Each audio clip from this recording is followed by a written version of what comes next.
Hello दोस्तों, आज मैं एक कजरी गीत सुनाने जा रही हूँ। उसमें उनकी माता उनको जोगी कैसे बनाती हैं आप लोग सुनिए और बहुत गौर से सुनिए और फुल वॉच में सुनिए और सुन करके मेरा गाना ज़्यादा से ज़्यादा शेयर करिए दोस्तों और मुझे आगे बढ़ाइए। लाइक सब्सक्राइब कमेंट करना मत भूलना दोस्तों।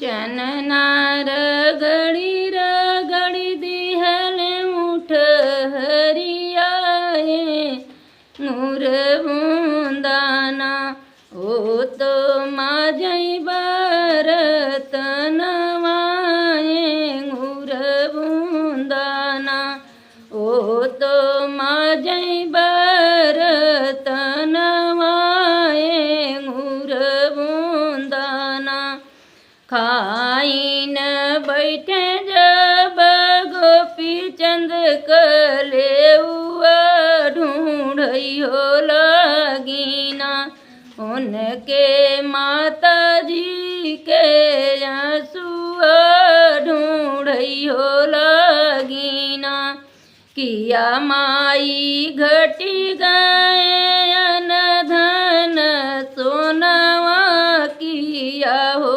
माईना बहुअरी बोली बिरही बोलिया किया हो माईना नाही बेटा घटी गए अन धन सोनवा नाही रे बेटा ना बहुअरी बोली बिरही बोलिया नाही रे बेटा ना इतना बड़े कराए तोहर पिताजी की बनी गए ना एक जोगी से फकीरवा की बनी गए ना सियाहू न मोरी माई कथरी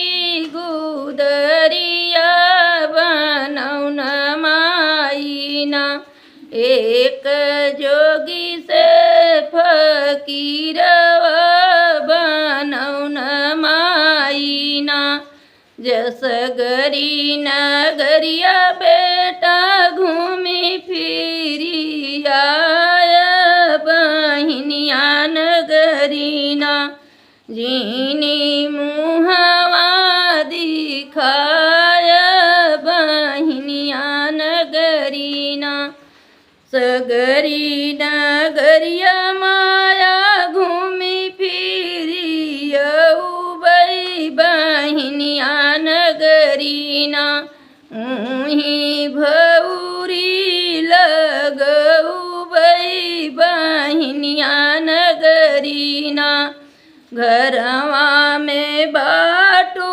की भीतरा रनियावा की दैन दे तू ना इही जोगिया के भिखिया की दैन दे तू ना तर की गेहुआ ऊपर की चौरा की देवई चलीना ऊही जोगिया के भिखिया की देवई चलीना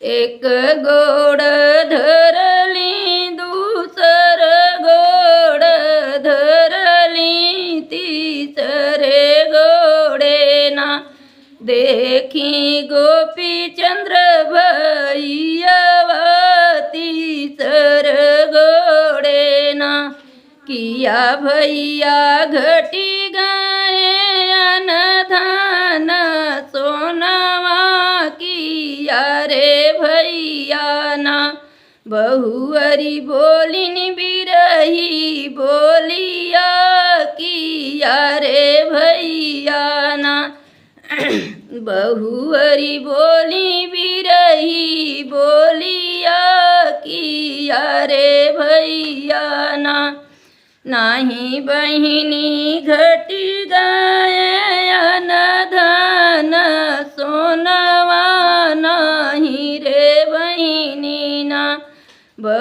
परी बोली बिरही बोलिया नाही रे बहिनी ना। कवन पापिन सियसी कथरी गुदरिया कवन पापिना। तोह का बनयसी जोगियवा कवन पापिना। माई पापिन सीन कथरी गुदरिया माई हो पापिना। हमका बनई जोगियवा माई हो पापिना। इतनी बचन सुनी गोपी चंद्र बहिनिया की गिरी गईलीना।